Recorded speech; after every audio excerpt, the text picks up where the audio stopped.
TV 타임즈. 더마카와 함께 시선 집중의 문을 열겠습니다. 어서 오세요. 네, 안녕하세요. 더마카입니다. 스마트 라디오 미니로 이진수 님이 종배형님 처음 인사드립니다. 매일 이 시간이 출근 시간이다 보니까 항상 듣기만 했는데 오늘은 출장이라 인사가 가능합니다. 종배형님 감기 조심하세요. 하필이면 이 추울 때 또 출장을 가셨네. 그러니까요. 그러니까 이 출장지가 남쪽이길 바라겠습니다. 네. 근데 남쪽도 추울 것 같아요. 박종식 님이 섬마을 완도입니다. 오. 한방눈이 많이 내리고 있습니다. 네. 그냥 남쪽 북쪽 따질 거 없네요. 네. 다 든든하게 추운 입고 것 같아요. 다니세요. 네. 네, 에릭손 님이 미국 발렌시아입니다. 생방송으로 듣고 있습니다. 해주셨는데 미국 발렌시아도 있습니까? 저 찾아봤어요. 어딘지 몰라가지고. 스페인이 아니고 미국에도 발렌시아가 그러니까 있대요. LA 근처라고 합니다. 이강인 선수가 있었던 게 발렌시아 팀인데. 미국이라고요. 여기. 예. 에릭손님, 미국의 날씨는 어떤가요? 거기도 춥나요? 갑자기 궁금해졌고요. 네. 어느 쪽에 있는 거예요? 미국 어디? LA 근처라니까요. 따뜻하겠네 그러면. 아, 왜 화를 내세요? 부럽잖아 지금. 네, 그러네요. 이신우님, 촌철님들 안녕하세요. 백수로서 새로운 생활을 시작합니다. 한동안 쉬면서 새로운 직업을 찾도록 하겠습니다. 네, 과로사 하시지 말기 바랍니다. 백수 과로사 한다는 말이. 아, 진짜 위로해 주시는 거 맞죠? 네. 부러워서 드리는 말씀입니다. 아, 예. 네. 이신우님, 백수생활 시선집중과 더욱더 함께해 주시면 감사하겠고요. 네. 들꽃수기님, 초원님 등등 많은 분들이 올해는 눈이 좀 잦은 것 같다. 오늘 너무 춥다. 모두 눈길 조심하시고 안전한 하루 보내세요라는 인사 많이 전해주셨습니다. 날이 정말 춥습니다. 따뜻하게 입고 다니시고요.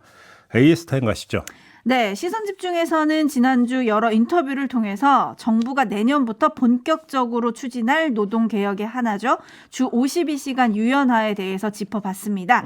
특히 우리 삶에 어떤 영향을 미칠까 여기에 좀 초점을 맞췄었는데요. 네. 임상혁 녹색병원장은 과로사회 조장법이다. 노동부 장관이 이를 거부해야 한다라고 했고요. 장하나 정치하는 엄마들 사무국장은 출생률은커녕 결혼율까지 낮아질 거다. 이런 비극적인 전망을 하기도 했습니다. 하지만 정부의 전망은 다릅니다. 특히 이정식 고용노동부 장관은 어제 한 인터뷰를 통해서 세계적인 추세에 맞춰 노사가 원하면 선택할 수 있는 선택지를 추가하는 거다라고 했거든요. 네. 과연 누구 말이 맞을지 궁금한데 산술적으로 몇 시간까지 일하게 되는 건가 이런 전망도 지금 엇갈리고 있습니다. 네. 직장갑질 119가 미래노동시장 연구회가 내놓은 권고안을 바탕으로 시뮬레이션한 결과 일주일에 최대 90.5시간까지 적법하게 일할 수 있다 이런 계산을 내놨거든요. 네. 그러니까 민호연이 즉각 반박을 했습니다. 직장갑질 119의 주장은 좀 무리하다. 주 7일 근무를 해도 근로시간 11시간 휴식을 적용하면 일주일 최대 80.5시간을 일하게 된다. 지금 10시간이 차이가 나는 거거든요. 네. 누구 말이 맞는지 헷갈리고요. 또 하나 정부는 노사가 원하는 선택지라는데 정말 노사 간 합의가 될지 이것도 궁금합니다. 그러니까 민호연 얘기를 하면 일주일에 7일 꼬박 모든 날 일을 한다고 치더라도 노동시간이 11.5시간이다 이런 거잖아요. 일주일에 80.5시간이니까 네. 이걸 지금 숫자라고 내놓는 겁니까? 제가 한번 따져봤어요.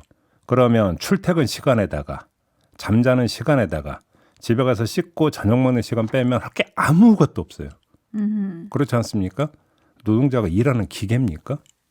아니 그러면 이건 지금 적당하다고 내놓는 숫자입니까? 직장갑질 119의 어떤 숫자는 둘째 치고 반박 차원에서 내놓은 게 주 80.5시간이잖아요. 하루 11.5시간. 그럼 이건 적당한 노동시간이라고 주장하는 얘기죠.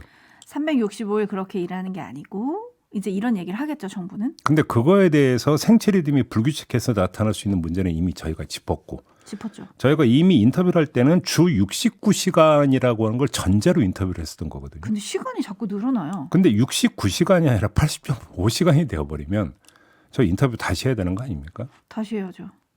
그 69시간 가지고도 과로사 이런 이야기 많이 나왔는데 네. 80.5시간이 상식적이라고 하면서 지금 이야기가 나왔는데 물론 이건 계산법이 상식적이라는 얘기는 합니다만 이걸 어떻게 받아들여야 되는 겁니까? 네? 그러니까 노동자의 건강에 대한 신경을 쓰고 있는 겁니까? 안 쓰고 있는 겁니까? 저는 그걸 물어보고 싶습니다. 누가 말이 맞는지를 떠나서. 네. 김진선님이 유연하여 노동개혁 듣자마자 뒷목이 경직됩니다. 법 적용만 유연하게 하시는 거 아닙니까? 라고 콕 찍어주셨는데 네.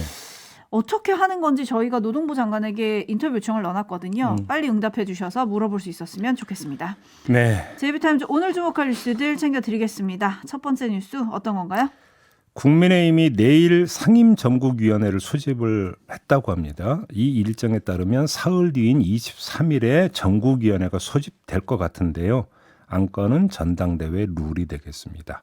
당심 대 민심 반영 비율 현재 70대 30으로 되어 있는데 이거를 최대 당심 100%로 하는 당헌당규 개정안을 처리할 예정이다. 이런 보도가 지금 일제히 쏟아지고 있습니다. 네, 최근 대통령이 사석에서 당원 투표 100%로 하는 게 낫다는 취지로 말했다. 이런 보도도 있었거든요. 네. 그러니까 이 보도를 두고 불법 경선 개입이다라는 반발도 있고 또 무슨 소리냐라는 반발도 있고 논란이 거센데 이거 어떻게 봐야 될까요? 뭐 불법인지 아닌지는 둘째치고 그 윤석열 대통령 본인 입으로 당무에 개입 안 한다고 했잖아요. 네. 근데 반영비율을 어떻게 하는지는 당무 그것도 아주 시시콜콜한 실무 이야기 아니겠습니까? 일단 그 점만 환기를 하고요.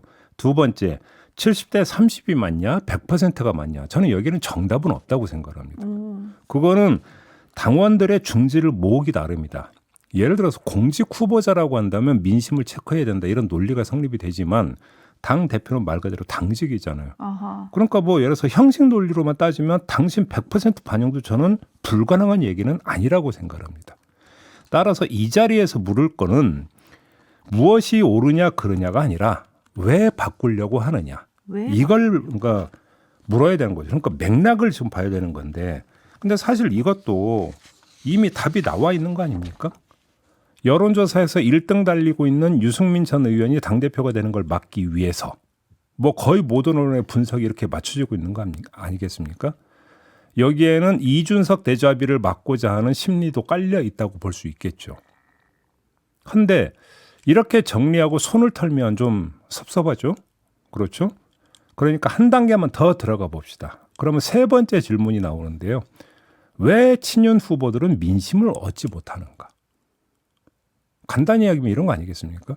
친윤 후보 중에서 민심을 확실하게 얻어서 1등 달리고 있으면 뭐 반영비율을 바꿔내야만 해 이런 얘기가 과연 나왔을까 싶은 생각이 들기 때문에 드리는 질문이거든요. 그러니까 문제의 본질은 왜 친윤 후보들은 민심을 얻지 못하는가 이거 아니냐라는 것이죠.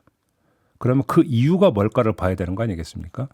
제가 보기에는 두 가지 요인이 결합되어 있는 것 같은데 첫째는 윤석열 대통령의 낮은 지지율.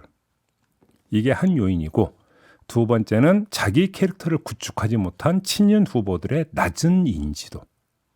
그러니까 이 두 요인이 서로 부족한 부분을 채워서 상쇄해 주는 게 아니라 오히려 두 가지가 결합이 돼서 마이너스 꽃배기 현상을 지금 빚고 있다. 이런 이야기가 되는 거 아니겠습니까? 그렇기 때문에 결국은 반영 비율을 좀 바꾸려고 하는 거 아니겠어요? 그럼 한번 이렇게 가정을 해보죠. 친윤 후보 단일화를 이뤄낸다면 어떻게 될까? 그래도 극복되는 건 아니다. 이렇게 봐야 되겠죠. 윤석열 대통령의 낮은 지지율이 결국은 또 작동을 하기 때문에 이 윤석열 대통령의 낮은 지지율이 천장을 형성을 해서 층고를 낮추는 효과를 발휘할 뿐이다.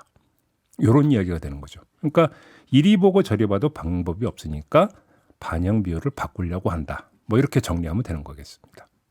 이선호님이 민심과 동떨어진 당심이 무슨 의미인가 점점 이렇게 보내주셨는데 네. 그래서 당심에만 올인한다 이런 건가요? 네, 그런 얘기죠. 그러니까 이준석 대표 때의 분열 혼란상이 재현되면 안 된다라고 하는 강박관념에 따라서 윤석열 대통령을 정점으로 하는 수직적 균질 상태를 만들려고 한다. 이렇게 정리하면 되는 건데요. 근데 이렇게 되면 국민의힘의 운명은 전적으로 윤석열 대통령한테 종속된다. 이렇게 아니겠습니까? 이 문제에다가 포스트 윤석열의 씨가 말라버리는 문제가 이중으로 발생을 하게 됩니다. 간단히 말해서 국민의힘이 돌아갈 다리가 불살라진 외길에 접어든다. 이런 이야기가 되는 거죠. 그러니까 윤석열 대통령의 흥망성쇠에 국민의힘의 흥망성쇠가 그대로 종속되어 버리는, 거기에 달려버리는 이런 상황에 직면하게 된다는 이야기가 되겠습니다. 아름다운 서울님이 그런데 제2비 국민의힘은 대통령의 지지율이 낮은 지지율이라고 생각하지 않는 것 같습니다. 라고 해주셨는데요. 간단히 비교를 해보면 되는 게요. 윤석열 대통령의 대선 득표율 밑으로 내려가서 회복이 지금 안 되고 있지 않습니까? 최근 뭐 2, 3주 사이에 그러니까 약간 반등이 있었다고는 합니다만 그래도 30%대 초반이라는 거 아니겠어요? 각종 여론조사를 종합을 해보면 그러면 30%대 초반은 윤석열 대통령이 대선 때 얻은 득표율보다 15%포인트 정도가 떨어진 겁니다. 이거는 낮은 지지율이라고밖에 볼 수가 없는 거죠. 그걸 어떻게 다른 계산법이 뭐가 있을 수 있겠습니까? 그거에 대해서. 김종인 님이 당신 100%가 아니라 윤심 100%네요 라고 해주셨는데 뭐 국민의힘에서는 이렇게 반론도 할 수 있을 것 같아요. 정부와 여당 간의 충돌을 좀 줄이고 한 목소리를 내므로써 국정 운영에 안정을 꾀할 수 있는 거 아니냐. 그러니까 사실 여당의 운명은 우리나라처럼 어떤 힘이 센 대통령제 하에서는 여당의 운명은 대통령의 운명에 종속되어 있는 현실이 분명히 있어요. 그걸 몰라서 이런 말씀을 드리는 게 아니고 그럼에도 불구하고 거기서 뭐냐면 차기 카드. 다시 말해서 대통령의 지지율이 빠지고 했을 때 다른 인물 요인을 가지고 그걸 상쇄할 수 있는 게 필요하거든요. 이른바 보험을 드러내야 되는 부분이 있다는 거죠. 당 입장, 여당 입장에서도. 근데 이 여지를 없애버린다라고 하는 문제가 있다는 겁니다. 네, 오선의 서병수 의원 같은 경우는 위인설관이라는 말은 들어봤지만 위인설 규칙이라니 이런 발상은 대통령의 정치력과 포옹력을 모독하는 행위다라면서 공개 비판하기도 했던데 과연 당내 제동이 걸릴지 또 요것도 시선 집중하겠습니다. JB타임스 다음 주목할 뉴스 어떤 건가요? 12구 참사 국정조사 특위위원장인 우상호 더불어민주당 의원이 어제 기자간담회를 열어서 이렇게 밝혔거든요. 잠시 들어보시죠. 기다림이 길어질수록 참사의 진상은 점점 흐려져 갈 것입니다. 159명의 생명이 사라진 참사 앞에서 무한정 기다릴 수는 없습니다. 지금처럼 국회가 공전을 거듭한다면 국회 일정과 무관하게 국정조사를 진행해야 한다고 생각합니다. 19일 월요일 오전에는 국조특위 전체 회의를 열어 본조사 일정과 증인을 채택하겠습니다. 네, 여당 없이 개문 발차한다는 건데 반쪽짜리 아닙니까? 네. 그래서 나머지 반쪽 국민의힘 입장이 뭔지를 보려고 했더니 장동혁 원내대변인이 한 말이 있더라고요. 이것도 마저 들어보시죠. 예산안을 처리하고 나서 국정조사에 관한 논의를 하는 것이 순서입니다. 단독 강행은 더불어민주당이 스스로 모든 문을 닫아버리는 무모한 선택입니다. 네. 여야 합의 위반이다. 이 점을 강조를 했더라고요. 장동혁 원내대변인이. 네. 근데 좀 묘한 게 있는데요. 이상민 행정안전부 장관 해임 건의안을 통과시킨 후 국민의힘 소속 국조특위위원들이 사퇴를 선언하지 않았습니까? 이에 따르면 국민의힘의 대응 기조는 뭐 하거나 말거나 알아서 하세요. 사실은 이게 맞는 거 아닌가요? 국조특위위원들이 모두 그러니까 사퇴 선언을 한 마당이라고 하면. 근데 그게 아니라 여야 합의 위반이라는 걸 강조한다. 이걸 어떻게 읽어야 될 것이냐. 이게 포인트 아니겠습니까? 네. 그러니까 국민의힘이 여야 합의 위반이라고 하는 걸 강조하는 건 뭡니까? 국조특위는 예산안 처리 후에 그 본조사를 진행하고서 합의를 했는데 왜 예산안이 처리가 되지도 않았는데 지금 국조특위를 가동을 시키느냐. 그러니까 합의 위반이다. 이런 거 아니겠어요? 그러면 요거를 한번 거꾸로 읽어보았으면 좋겠다라는 겁니다. 만약에 예산안이 처리가 된다면 그때 그러면 국민의힘은 국조특위에 복귀할 수 있다라는 이야기냐. 그 얘기를 그대로 받으면. 이런 어떤 질문이 다시 성립이 되는 거잖아요. 우상호 위원장이 어제 치고 나간 것도 바로 이 점을 고려해서 밑자락 깐 것으로 풀이할 수도 있겠다라는 겁니다. 역설적으로 국민의힘의 특위 합류기를 열어준 것 아니냐. 이런 얘기도 성립이 된다라는 거죠. 야당만의 일방적인 국정조사는 사태를 왜곡시킬 수 있다라는 명분을 내걸고 복귀하도록 만드는 길을 열어주는. 그래서 오히려 강하게 나가는. 이렇게도 볼 수 있는 건데요. 다만 이런 분석의 전제는 조금 전에 말씀드린 대로 예산안이 합의 처리되는 걸 전제로 하는 겁니다. 네. 민주당이 수정 예산안을 올려서 처리한다 이래버리면 상황은 완전히 달라진다. 요즘도 함께 말씀을 드려야 되겠죠. 짱가님이 참 답답한 정치인들입니다 라고 해주셨는데 답답한 예산안 처리 오늘은 되겠느냐 이게 또 문제네요. 저번에 얘기했죠. 전망 안 네, 한다. 안 한다고. 네. 지켜보겠습니다. 네. 그죠? 뉴스와 분석이 함께하는 제이비타임즈 다음 주목할 뉴스 어떤 건가요? 윤준병 더불어민주당 의원이 지역 주민들로부터 제보를 받았다면서 공개한 내용이 있습니다. 윤석열 대통령의 연말 선물이 외국산이었다. 이런 내용이었는데요.